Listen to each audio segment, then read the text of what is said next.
2 Kings chapter 5. Elisha cures Naaman's leprosy.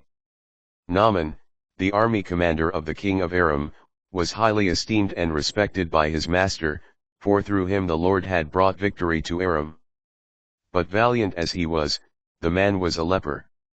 Now the Arameans had captured from the land of Israel in a raid a little girl, who became the servant of Naaman's wife. She said to her mistress, "If only my master would present himself to the prophet in Samaria, he would cure him of his leprosy."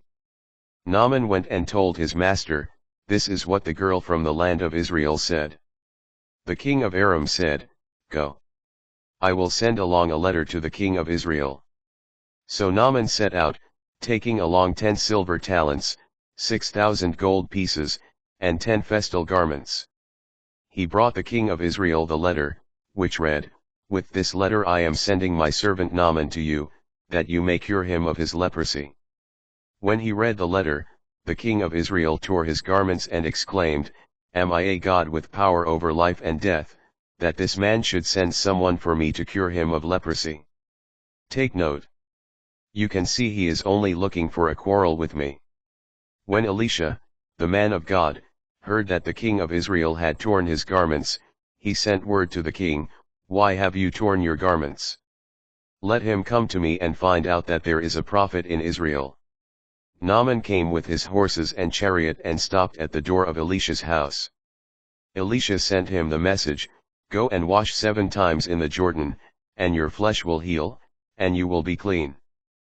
But Naaman went away angry, saying, "I thought that he would surely come out to me and stand there to call on the name of the Lord his God, and would move his hand over the place, and thus cure the leprous spot.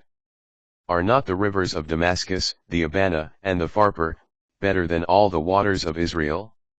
Could I not wash in them and be cleansed?" With this, he turned about in anger and left. But his servants came up and reasoned with him, "My father, if the prophet told you to do something extraordinary, would you not do it? All the more since he told you, 'Wash, and be clean.'" So Naaman went down and plunged into the Jordan 7 times, according to the word of the man of God. His flesh became again like the flesh of a little child, and he was clean. He returned with his whole retinue to the man of God. On his arrival he stood before him and said, "Now I know that there is no God in all the earth, except in Israel. Please accept a gift from your servant." Elisha replied, "As the Lord lives whom I serve, I will not take it." And despite Naaman's urging, he still refused.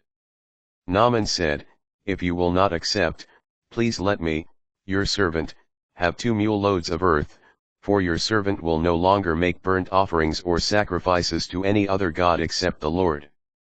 But may the Lord forgive your servant this, when my master enters the temple of Rimmon to bow down there, as he leans upon my arm, I too must bow down in the temple of Rimmon. When I bow down in the temple of Rimmon, may the Lord please forgive your servant this." Elisha said to him, "Go in peace." Naaman had gone some distance. When Gehazi, the servant of Elisha, the man of God, thought to himself, "My master was too easy on this Aramean Naaman, not accepting what he brought. As the Lord lives, I will run after him and get something out of him." So Gehazi hurried after Naaman. Seeing that someone was running after him, Naaman alighted from his chariot to wait for him. He asked, "Is everything all right?" Gehazi replied, "Yes, but my master sent me to say, 2 young men have just come to me, guild prophets from the hill country of Ephraim. Please give them a talent of silver and 2 festal garments." Naaman said, "I insist. Take 2 talents, and he pressed him. He tied up 2 silver talents in bags and gave them, with 2 festal garments, to 2 of his servants, who carried them before Gehazi. When he reached the hill, Gehazi received these things, appropriated them for his house, and sent the men on their way. He went in and stood by Elisha his master, who asked him, "Where have you been, Gehazi?" He answered, "Your servant has not gone anywhere." But Elisha said to him, "Was I not present in spirit when someone got down from his chariot to wait for you?